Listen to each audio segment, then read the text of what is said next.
한 아버지는 10아들을 키울 수 있으나 10아들은 한 아버지를 복양키 어렵다. 독일의 속담입니다. 자녀된 우리를 반성하게 하고 부모님의 사랑을 되새기게 하는 말입니다. 동시에 인간의 한계와 가능성을 함께 보여주는 인간론적 진술이라 볼 수도 있습니다. 자녀된 우리는 효도하겠다고 다짐하고 다짐해도 제대로 못합니다. 한계입니다. 그러나 같은 사람이 부모가 되면 거의 인간의 한계를 넘어선 어떤 지점까지 가는 것 같기도 합니다. 높고 높은 하늘이라 말들 하지만 평범한 한 인간이, 연약한 한 사람이 거의 하늘에 비견될 위치에 갈 수 있는 것도 어떤 힘이 있는 것 같습니다. 부모됨이란 하나님이 창조하신 사람의 잠재력의 가장 놀라운 아름다운 실현이라고 말할 수 있을 것입니다. 오늘 말씀은 갈렙이라는 사람의 잠재력이 실현되는 이야기입니다. 몇 세 때일까요? 10절 다 같이 읽습니다. 이제 보소서, 여호와께서 이 말씀을 모세에게 이르신 때로부터 이스라엘이 광야에서 방황한 이 45년 동안을 여호와께서 말씀하신 대로 나를 생존하게 하셨나이다. 오늘 내가 85세로되. 몇 세죠? 나이로는 노인입니다. 그러나 오늘 본문을 읽어보면 노인은 없습니다. 11절 12절 함께 읽습니다. 모세가 나를 보내던 날과 같이 오늘도 내가 여전히 강건하니 내 힘이 그때나 지금이나 같아서 싸움에나 출입에 감당할 수 있으니 그날에 여호와께서 말씀하신 이 산지를 지금 내게 주소서. 당신도 그날에 들으셨거니와 그곳에는 아낙 사람이 있고 그 성읍들은 크고 견고할지라도 여호와께서 나와 함께 하시면 내가 여호와께서 말씀하신 대로 그들을 쫓아내리이다 하니. 아멘. 강건한 젊은이의 말로 들리지 않습니까? 가장 험난한 가나안 땅에서 가장 정복하기 어려운 이 산지를 제가 정복하겠습니다 라고 합니다. 이때 갈렙은 육체적으로도 상당히 건강했던 것 같습니다. 그러나 더 중요한 것은 마음의 태도입니다. 나이가 들면 사람들은 되게 무기력해지고 위축됩니다. 그것을 정상이라 생각합니다. 나는 끝났다, 더 이상 내 인생에는 아무런 새로운 것이 없을 것이다 라고 단정하는 그런 의미에서의 노인은 오늘 성경 본문에는 없습니다. 노인은 없다, 이 말은 작년에 출판되었던 한 책의 제목입니다. 저자 마크 아그로니는 노인 정신의학 박사입니다. 노인 정신건강, 특별히 알츠하이머, 기억력의 쇠퇴와 유지에 관한, 회복에 관한 최고의 전문가입니다. 전문적인 지식과 수많은 임상 경험, 그리고 한 인간으로서 나이가 든다는 것이 무엇인가에 대한 고민, 창조적인 호기심을 가지고 많은 노인들과 함께 생활하고 관찰하고 대화를 나눈 그 경험이 축적되어서 나온 역작입니다. 창조적 호기심이란 다른 사람들이 말하는, 누구나 다 그럴 거라고 생각하는 통념을 그대로 받아들이지 않고 물음표를 던지면서 고민하고 탐구하는 정신을 말합니다. 아그로니 도전했던 그 통념은 노화는 손실이다 라는 겁니다. 건강하고 품위 있게 나이 드는 사람이 세상에 없지는 않겠지만 참 힘든 일이다. 행복한 노년이란 극소수의 사람에게만 허락된 예외적인 특권이다 라는 통념에 도전하는 겁니다. 저자는 이 노화에 대한 이 잘못된 고정관념을 걷어내는 것이 나의 사명이라고 말합니다. 하지만 우리가 제한적인 젊은이의 시선을 통해서만 인식하는 전형적인 노인이라는 허상, 나이 들면 시시해진다는 거죠. 약해진다는 거죠. 그 허상을 지워내고 보면 그 안에는 깊이 있고 다양하며 생명력 넘치는 노년의 문화가 존재한다. 문화라는 말에 주목해 보면요, 지난 주일에도 말씀드렸습니다.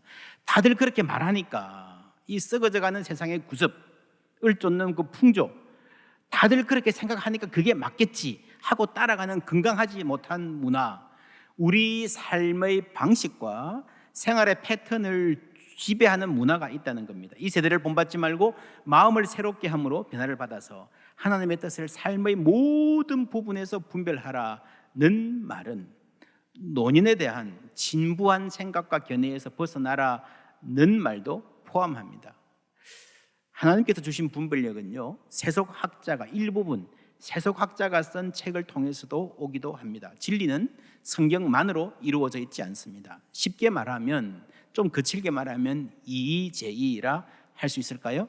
오랑캐로 오랑캐를 무찌른다. 세속 문화 가운데서, 세속의 이론 가운데서 아주 잘못된 어떤 문화들, 이론들을 세속 문화의 일부분으로 지적할 수 있습니다. 이 이의제의라는 말보다 더 적합한 말은 일반 은총이라는 말입니다.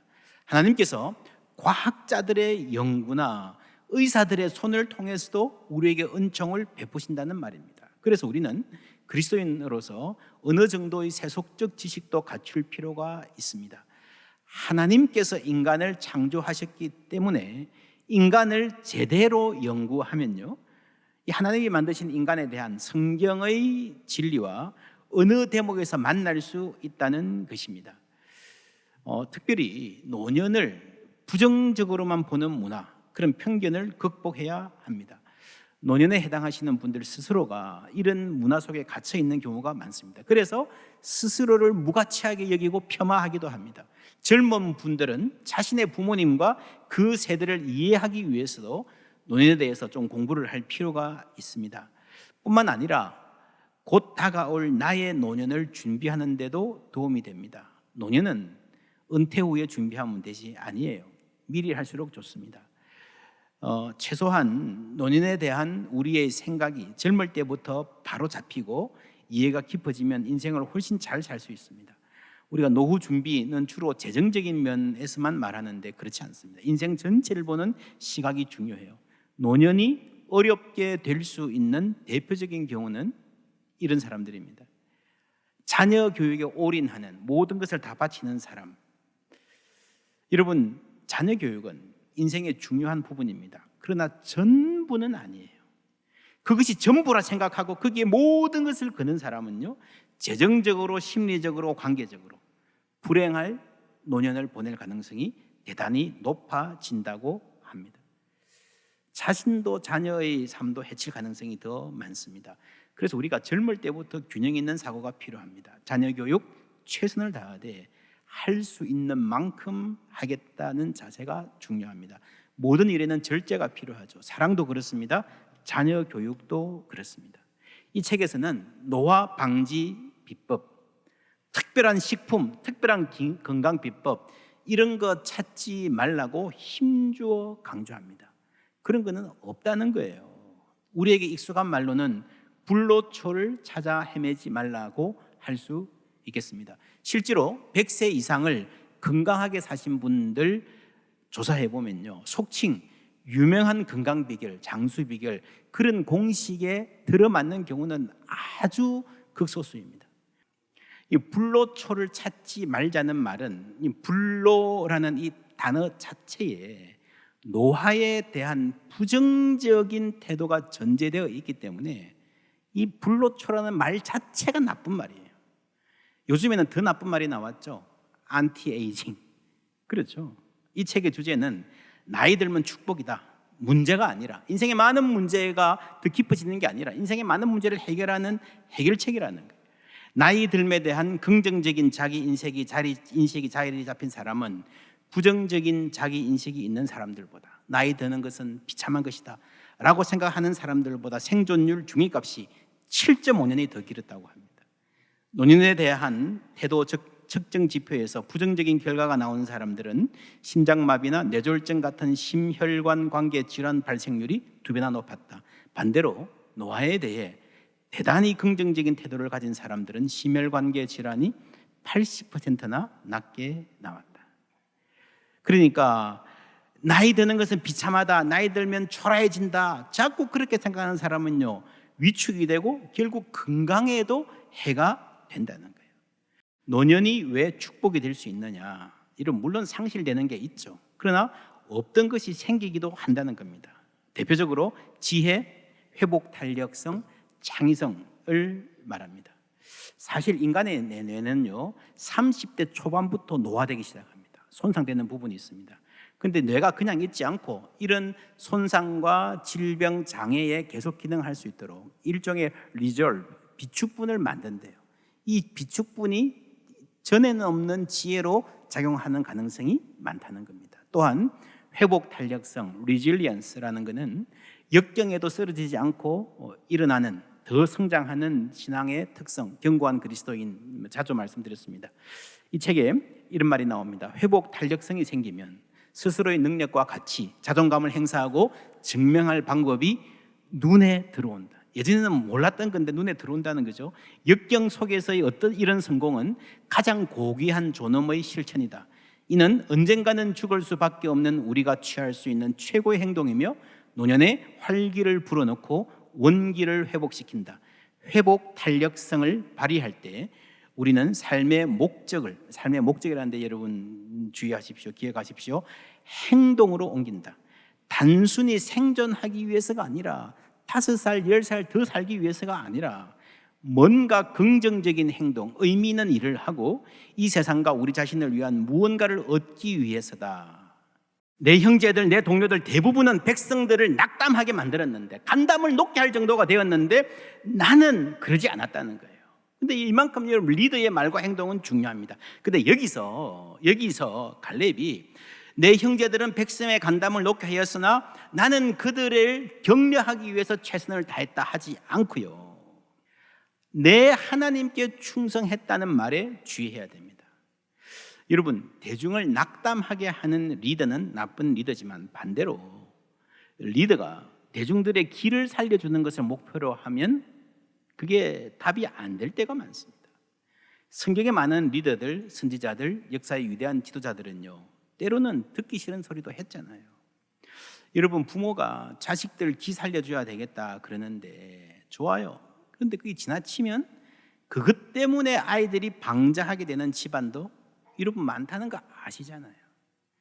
그래서 자녀 교육이 참 어려운 것입니다. 누구에게나. 결국 내가 하나님 앞에 신실하게 살아가고 그 모습 자체가, 내가 살아가는 모습 자체가 자녀들에게 귀감이 되고 격려가 되고 위로가 되기를 하나님 앞에서 겸손히 구하는 수밖에 없습니다. 그게 여러분 진짜 아니겠어요? 여러분 자녀들 길을 어떻게 살려주겠습니까? 어떻게 하겠어요? 용돈으로? 허세로? 우리 집안 이런 집안이야? 아니잖아요. 그게 너무 힘들고 한계도 많잖아요. 하나님께 신실한 사람은 그 신실한 관계에서 나오는 존재의 힘이 있을 줄 믿습니다. 그 신앙의 무게가 자녀들에게는 중요한 거예요. 그 인격의 무게가. 예를 들면 우리가 지금 단련 열심히 했고 열심히 기도하자 하고 있는데요, 기도하는 사람에게 주시는 복이 뭡니까? 요한복음 16장 24절 함께 읽습니다. 지금까지는 너희가 내 이름으로 아무것도 구하지 아니하였으나 구하라, 그리하면 받으리니 너희 기쁨이 충만하리라. 아멘. 구하라, 그리하면 너희 기쁨이 충만하리라. 믿습니까? 예. 여러분, 기도하면 받을 줄 믿습니다. 하나님이 내 기도를 들어주신다는 것을 알면요, 기쁨이 충만해져요. 그럼 우리 표정이 달라지겠죠. 말투가 바뀌겠죠. 위기를 만나도, 환난을 만나도 그것을 대하는 태도가 달라질 줄 믿습니다. 그 사람이 물가에 심기운 나무 같은, 가뭄에도 마르지 않은, 환난에도 흔들리지 않는 신앙의 어른이 되는 거예요. 그런 어른이 집안에 평안을 가져오는 겁니다. 젊은이들에게 용기를 주는 거예요. 여러분, 하나님께 신실하면 결과적으로 백성들에게도, 자녀들에게도 용기를 주는 어른 될 줄 믿습니다.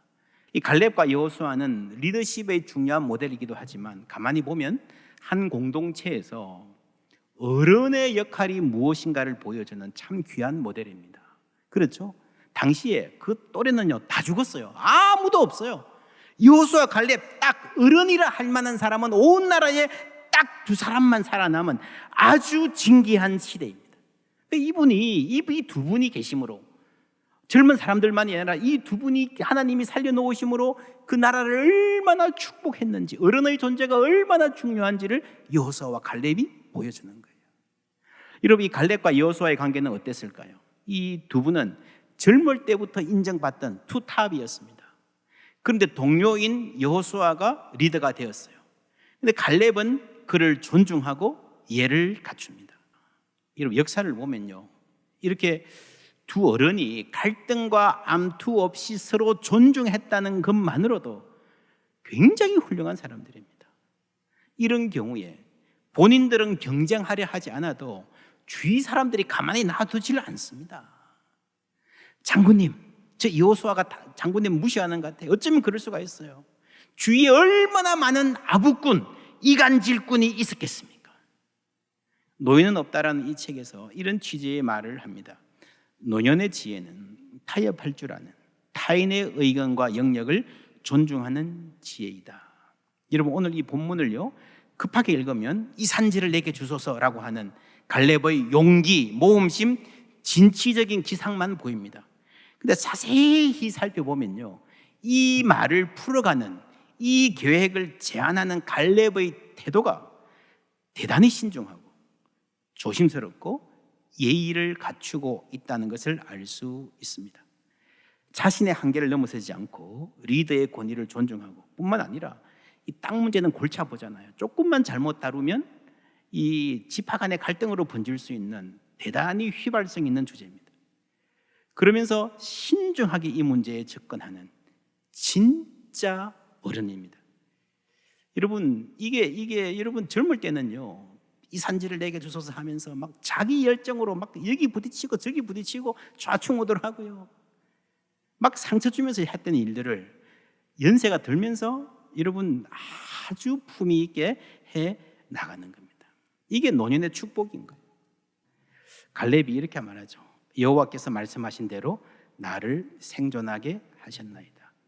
내가 이 산지를 정복하겠습니다라는 그 그랜드 디자인을 말하기 전에 시작하는 말이 여호와께서 나를 생존하게 하셨나이다. 내가 건강관리를 잘해서, 내가 어떻게 잘해서 지금까지 살아남았다는 게 아니라 하나님께서 이유가 있어서 나를 생존하게 하셨다는 고백이에요. 여러분, 내가 어쩌다 보니까 장수하게 된 게 아니라 하나님이 나를 지금 이 시간까지, 내 친구들 다 벌써 죽었는데 살아남겨 두셨다면 하나님이 그렇게 하신 이유가 있을 거 아닙니까? 목적이 있을 거 아닙니까? 그 목적을 이루면서 살고 싶습니다라는 고백이에요. 여러분 기억하십니까? 재작년에 꿈 너머의 꿈, 목적이 이끄는 삶. 우리가 이 땅에 태어났다면 하나님의 목적이 있을 것이다. 내가 왜 이 세상에 태어났나? 하나님께 묻고 살자 하는 내용이었습니다. 오늘은 여기서 한 걸음 더 나아가서 이 갈렙은요, 내 또래들 지금 세상에 다 없는데 하나님이 나를 지금까지 이 땅에 생존하게 하셨다면 이유가 있을 줄 믿습니다. 그 고백을 한 거예요. 여러분, 내 삶의 이유와 목적을 하나님께 묻는 사람이 건강한 삶을 살 수 있습니다. 의미 있는 삶을 살 수 있습니다. 하나님께 물으라는 말은요, 다른 데 너무 신경 쓰지 말라는 말입니다. 세상이 나를 환영하지 않는 것 같아. 요즘 사회는 이 나이 든 사람한테 너무 불친절해. 젊은이들이 나를 너무 무시해. 내가 무가치한 존재 같아. 그게 아니고요. 물론 그것도 바뀌어야 돼요. 그렇지만 여러분, 중요한 것은요, 내 삶의 의미는 하나님이 결정하신다는 믿음입니다. 갈렙이 그렇게 살았어요. 모든 시선을 하나님께 맞춘 거예요. 그럴 때에 백성들의 모범이 되었고 지도자와도 원만한 관계를 가졌고 후세에 소중한 유산을 남겼습니다. 14절 15절 함께 읽습니다. 헤브론이 그니스 사람 여분네의 아들 갈렙의 기업이 되어 오늘까지 이르렀으니 이는 그가 이스라엘의 하나님 여호와를 온전히 좇았습니다. 헤브론의 옛 이름은 기럇 아르바라. 아르바는 아낙 사람 가운데에서 가장 큰 사람이었더라. 그리고 그 땅에 전쟁이 그쳤더라. 아멘. 그리고 그 땅에 전쟁이 그쳤더라. 헤브론이라는 땅을 산지를 정복하고요, 오늘까지 유다의 기업이 되었고 그 땅에 전쟁이 그쳤더라. 여러분, 여기서 여호수아서의 나오는 가나안 정복이 일단락됩니다. 결론이 납니다. 그 다음부터는 땅을 배분하는 이야기가 나옵니다. 여호수아라는 성경을 둘로 나누면요, 땅의 정복, 땅의 분배인데 이 정복 부분이 갈렙에게서 끝나는 거예요. 그리고 그 많은 전쟁들, 정복의 이야기를 갈렙이 결론 짓습니다. 그 땅의 분배도 갈렙이 속한 유다 지파부터 진행하는 겁니다. 여러분, 이게 얼마나 복잡한 문제인데 그 종지부를 찍는 사람이 갈렙이라는 것은요, 갈렙이 갖는 중요성, 존경을 그대로 보여줍니다. 갈렙은 여기서 결론을 내는 어른의 역할을 하는 겁니다. 여러분, 어떤 가족이 가족 회의를 할 때에 식구들 이야기 다 충분히 듣고 맨 마지막에 어른이 그래, 우리 이렇게 하자. 그러면 그게 결론이 되는 집안이 있습니다. 그런데 그러고 나서도 아들 중 하나가 아닌데요 아버지 그러고, 손자가 아빠는 뭘 몰라서 그래 그러고, 며느리가 요즘 누가 그래요 그러고 하는 집안도 있잖아요. 아무것도 결정할 수 없는 집안입니다. 지금 한국 사회도 권위 있는 어른의 목소리가 사라졌다 통탄하는 걱정이 많은 것 알고 계실 겁니다. 갈렙은 그 삶이 공동체의 결론을 맺는 그런 어른이었습니다.